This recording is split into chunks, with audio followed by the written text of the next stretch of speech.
Hola, muy buenas a todos. Nosotros somos alumnos de la carrera de Ingeniería Química Metalúrgica del grado séptimo D. En este día venimos a presentarles el tema de secadores. Nuestro equipo está integrado por Andrade Moreno Javier Alexis, Arias Cisneros Alejandra, Cortés Montero César Alfonso, Rolón Vega Martín Alejandro y Salas Ochoa Isaura de Jesús. Bueno, para empezar, pues les hablaré sobre el concepto del secado. El secado básicamente es una operación unitaria en la cual se trata de eliminar a grandes rasgos la cantidad de líquido que se encuentra en un material. A pesar de que prácticamente todos conocemos que el secado puede ser eliminar el agua, no solamente es el único líquido que se puede eliminar cualquier tipo de líquidos, que pueden ir desde compuestos orgánicos como es el benceno hasta disolventes orgánicos en los materiales sólidos. Las diferencias que existen entre el secado y la evaporación son bastantes, a pesar de que prácticamente el proceso o el fundamento que se tiene en ellos es el mismo. En el caso del secado, la eliminación del líquido es bastante leve, no es significativa en comparación a como es en la evaporación. En la evaporación, la cantidad de líquido eliminado es bastante drástica. También, para el caso del secado, el agua casi siempre se elimina en forma de vapor con aire, mientras que en la evaporación el vapor se empieza a eliminar hasta que se alcanza el punto de ebullición. Para el secado se suele usar en la etapa de los procesos antes del empaque, y además se busca que prácticamente su función es que el producto alcance a solidez. Bueno, los materiales para el secado se clasifican en 4 tipos, que son el estático, el móvil, el fluido y el diluido. En el estático es un lecho solidificado que se encuentran sobrepuestos unos hacia otros. En este caso, como se ve en la imagen, se encuentran aquí acomodados unos encima de otros. Como se ve, pues prácticamente no existe un espacio entre las moléculas, por lo tanto, el movimiento que hay en este material es prácticamente nulo. En el caso de los materiales móviles, son un tipo de lecho de sólido ligeramente restringidos en el que las partículas están separadas apenas un poco. Aquí ya las moléculas se empiezan a mover debido a que ya existe una cierta distancia entre ellas. Generalmente en este tipo de partículas, gracias a la gravedad, caen de forma descendente, pero existen algunos casos en los que gracias a movimientos mecánicos o por la misma agitación suben y empiezan, por lo tanto ya sería en forma ascendente. Aquí, como se muestra pues en la imagen, se ve que está rotando el secador, por lo tanto las partículas suben y gracias a la gravedad caen. Para el fluidizado, las partículas sólidas se sostienen por medio de la fuerza de arrastre provocadas por la fase gaseosa, que pasa por los intersticios de las partículas. Los intersticios son los pequeños huecos o las cavidades que se ven aquí en la imagen. Por esas partes circulan los gases, lo cual hace que las partículas empiecen a tener un movimiento con una velocidad crítica dada. Para el caso de los materiales diluidos, la condición de expansión es más grande. En este caso, las partículas sólidas están tan separadas entre sí que prácticamente no ejercen ninguna influencia una hacia la otra. Aquí se pueden mover libremente las partículas y pues aquí en la imagen se nota que las partículas están, a diferencia de los materiales pasados, muy separadas, ya se notan bastantes huecos, lo cual permite que la partícula se pueda mover como se le antoje. Ahora vamos a hablar de los tipos de gases en flujo caliente. Estos gases se pueden clasificar de la siguiente manera. La primera es el flujo paralelo. Prácticamente consiste en que el flujo pasa de forma paralela sobre la superficie sólida, es decir, no toca la superficie, simplemente la roza. Para el caso del flujo perpendicular, las direcciones de la corriente de gas es normal en la entrecara de las fases. En este caso, a diferencia del flujo anterior, la fase gaseosa sí pega de manera transversal en los lechos sólidos. El lecho sólido debe de estar en fase o en estado estacionario. La circulación directa. En este caso, el gas penetra y fluye directamente pasando a través de los huecos tanto de los huecos como del lecho sólido, circulando de una manera más o menos libre en torno a las partículas individuales. Pues como aquí se ve, las líneas que vienen siendo la fase gaseosa, el fluido más bien, penetra tanto la partícula como la parte sólida, que generando así pues que este sea más libre. Bueno, para el flujo de gas en la misma corriente, como su nombre le indica, el flujo de gas y las partículas de sólido se desplazarán en la misma dirección, como se puede ver en esta imagen. Los puntos representan las partículas del sólido y estas flechas pequeñas indican la dirección del gas y de las partículas del sólido. Flujos de gas en contracorriente. La dirección del flujo de gas es exactamente opuesta. Básicamente, las partículas de sólido, como un ejemplo, podrían estar bajando por gravedad, mientras que el gas estaría ascendiendo. Tipos de presencia de humedad asociadas al producto.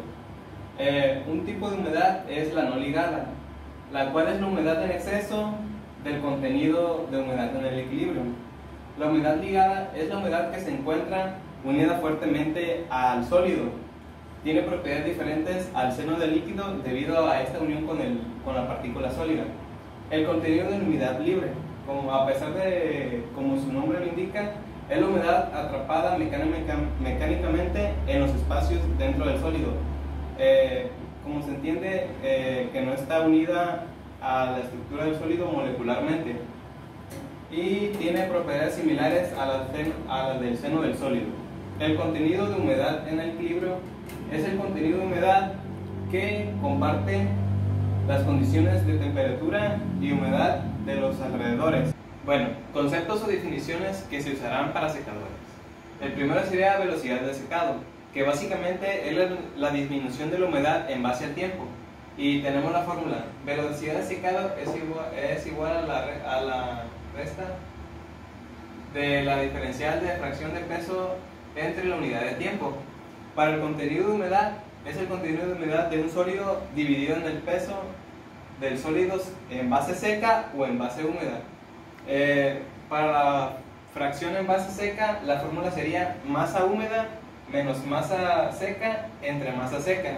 Para la fracción de humedad en base húmeda, sería masa húmeda menos masa seca entre masa húmeda. Siguiente. Otro concepto sería la humedad de saturación, que es una mezcla de aire y agua que está saturada a cierta temperatura y tienen una presión.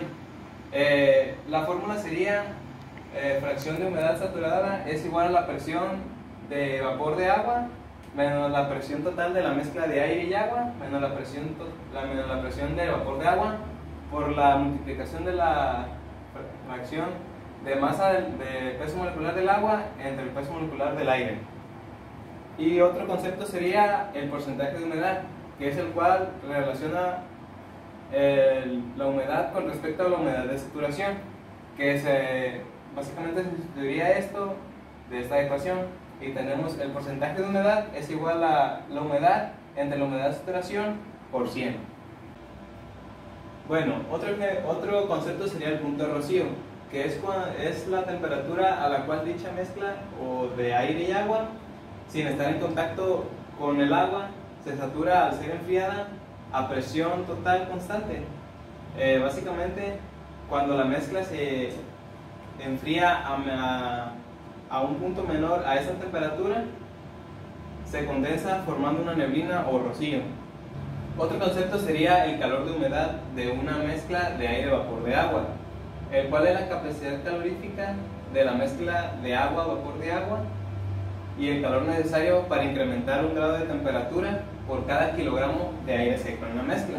La fórmula sería calor de humedad de la mezcla es igual a la capacidad calorífica del aire seco más la fracción de la humedad de aire y agua por la capacidad calorífica del vapor de agua y aire. Otro concepto sería volumen húmedo, el cual es el volumen total de una mezcla de aire, vapor de agua por kilogramo de aire seco, esto a presión de una atmósfera. De acuerdo a la ley de los gases ideales, nos quedaría que el volumen de humedad es igual a estas constantes, la cual la última se multiplica por la humedad. Otro concepto sería la entalpía total, que es la entalpía de 1 kilogramo de aire seco acompañado de su vapor de agua referida a una temperatura, el cual se expresaría de esta manera. Entalpía total sería el calor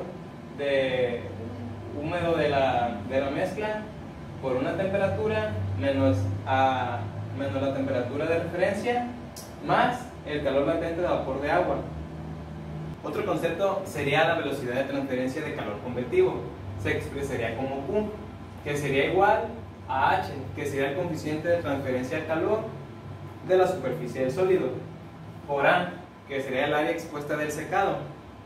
Esto por la resta de la temperatura del seno del aire menos la temperatura de la superficie del sólido. El flujo másico de agua puede expresarse como J, que es el flux de agua, que es igual a K, que es el coeficiente de transferencia de masa de la película estancada de aire sobre el sólido, por C, I, que es la concentración de agua en la superficie del sólido, menos C, que es la concentración del agua en el seno del aire. En el balance de agua en el sistema puede expresarse como M, que es la masa del sólido seco, por la derivada de la humedad del sólido, entre dt, que es igual al flux de agua por el área de secado. Combinando las últimas dos ecuaciones tenemos esta ecuación, y combinándola con la ecuación de calor nos da esta ecuación. Integrándola entre los límites se puede calcular el tiempo de secado en el periodo de secado a velocidad constante, que nos daría el tiempo de secado es igual a M, que sería la masa del sólido seco, entre H, que sería la coeficiente de transferencia de calor, por A, que sería la área de secado, por la diferencia de las temperaturas, por la diferencia de las humedades del sólido seco. Bueno, ahora vamos a presentar las diferentes gráficas que se utilizan en el proceso. La principal es la curva de equilibrio. Aquí tenemos la curva de equilibrio referenciando diferentes materiales en un solo gráfico. En este tipo de gráficos se grafica la humedad contra la tensión de vapor. Pero tiene una curva distinta, por lo mismo que dije, porque cada uno de los materiales nos da diferentes características o mecanismos. El diagrama de velocidad de secado es el diagrama donde muestra los lugares geométricos en los puntos críticos.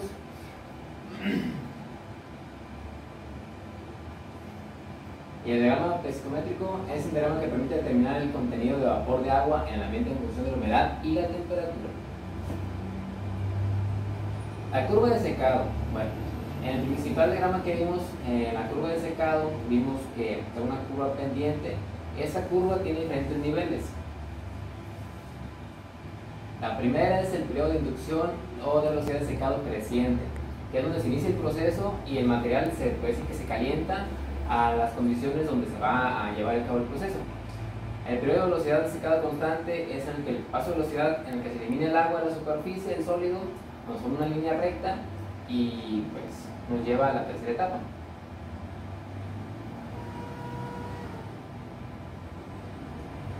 El periodo de velocidad de secado decreciente, al final, el periodo de velocidad de secado es constante. El material alcanza un contenido crítico de humedad caracterizado por el suministro de agua desde el interior del material. Es insuficiente para mantener la superficie en condiciones de saturación. ¿Qué quiere decir esto? Que la superficie de nuestro sólido, lo primero que pasa es que el material está completamente húmedo. Después, cuando empieza la reacción, el material empieza a perder la humedad por el humo del vapor, y después, cuando ya es mayor la cantidad de humedad que está perdiendo a la que el interior puede llevar al exterior, entonces es cuando se presenta la tercera etapa.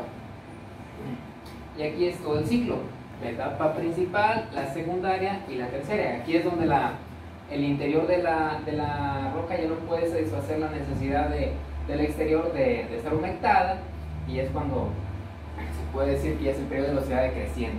La clasificación de los secadores se pueden clasificar según el método de transmisión de calor a los sólidos húmedos. Se pueden clasificar en secadores directos, secadores indirectos y secadores diversos.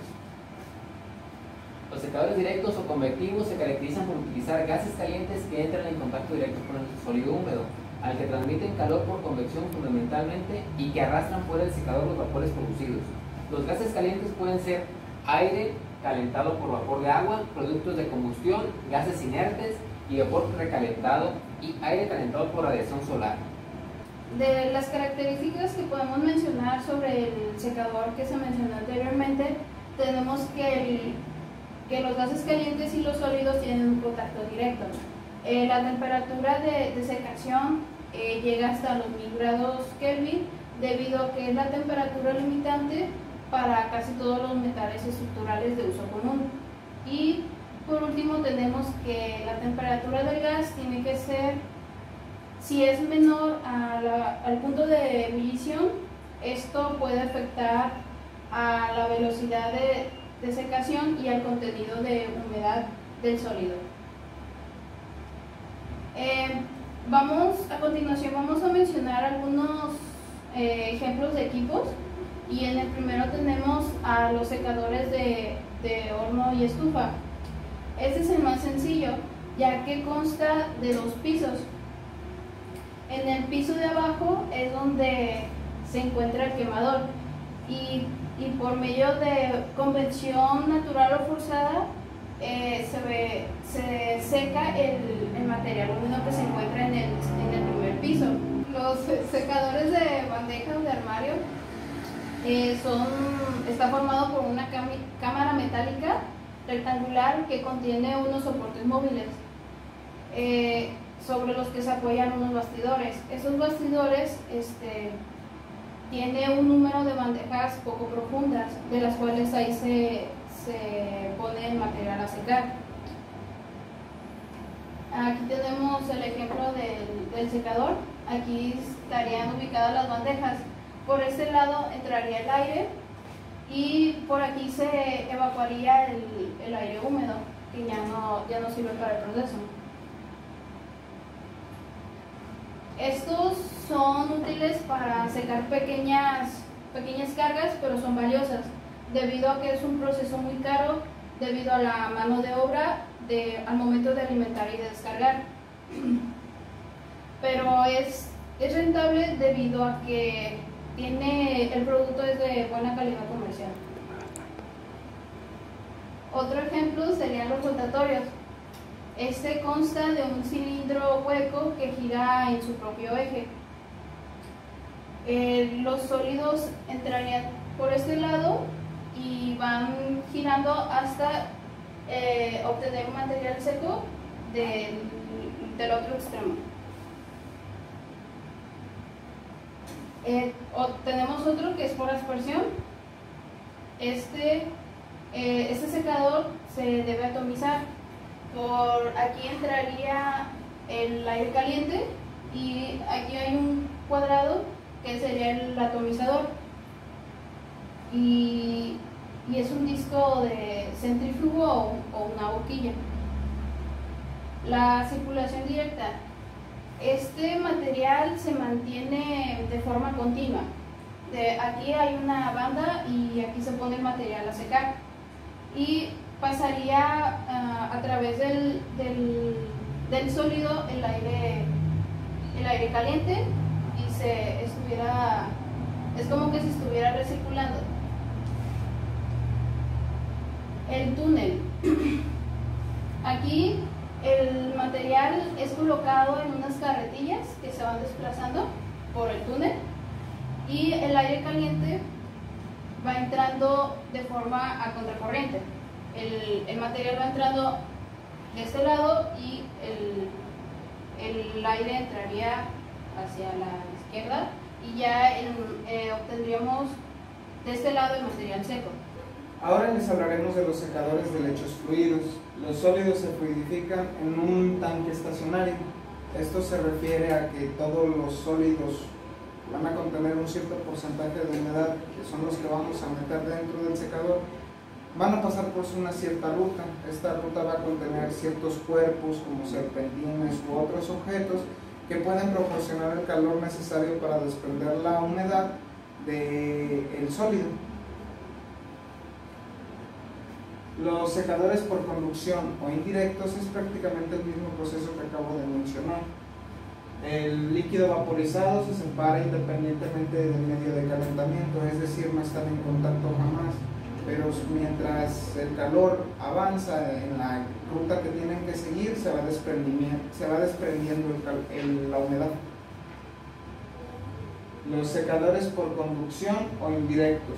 Los secadores indirectos permiten la recuperación del disolvente y son apropiados para la desecación a presiones reducidas y en atmósferas inertes, lo que les hace recomendables para deshidratar productos termolábiles o que son de fácil oxidación. Las características de los secadores indirectos. Una de ellas es que pues nunca están en contacto, es decir, nunca va a tener el que tocar el fluido al sólido. Las temperaturas de superficie pueden variar desde el punto de congelación hasta a temperaturas muy altas por arriba de los 800 grados Kelvin. Los secadores directos son apropiados para desecar a presiones reducidas y en atmósferas inertes. Los secadores directos también son muy económicos en cuestión de todo, y la recuperación de polvos y materiales son más alta la recuperación en secadores indirectos que los directos. La clasificación de estos secadores indirectos son dos, que serían los continuos y los indirectos, por lotes. Los continuos, el material húmedo se sigue pasando a través del secador. En los indirectos por lotes se utilizan en atmósferas que son al vacío. Los tipos de secadores indirectos continuos serían los secadores de artesas agitadas, que tienen que tener una atmósfera inerte. Los secadores por congelación, el material se congela antes de desecarse y a continuación se realiza la desecación en estado al vacío. Los secadores rotatorios al vacío, el material se agita bajo una cubierta horizontal. Y los secadores por bandejas al vacío, es decir, que tienen ciertas placas en las cuales estas placas van a estar desprendiendo calor hacia la humedad. Estas son las principales fuentes de calor para los secadores, que sería el vapor de condensa, el agua caliente, aceites térmicos, gases de combustión y resistencias eléctricas o poder eléctrico. Los secadores por radiación se basan en la transferencia de energía radiante para evaporar la humedad del producto. Este tipo de secadores es muy poco usado, ya que en ocasiones es muy nocivo para la salud y además son costos muy altos. Último tipo de secador serían los dieléctricos, que se caracterizan por generar calor en el interior del propio sólido, en virtud de un campo eléctrico de alta frecuencia que provoca una gran agitación de las moléculas polares y así elimina la humedad por medio de calor. Su campo de aplicación es todavía muy reducido debido a su alto costo de operación, que puede ser hasta 10 veces más que el de artesa abierta. Estas serían nuestras referencias que nosotros utilizamos para realizar este trabajo, y pues muchísimas gracias por su atención. Esto fue todo de nuestra parte.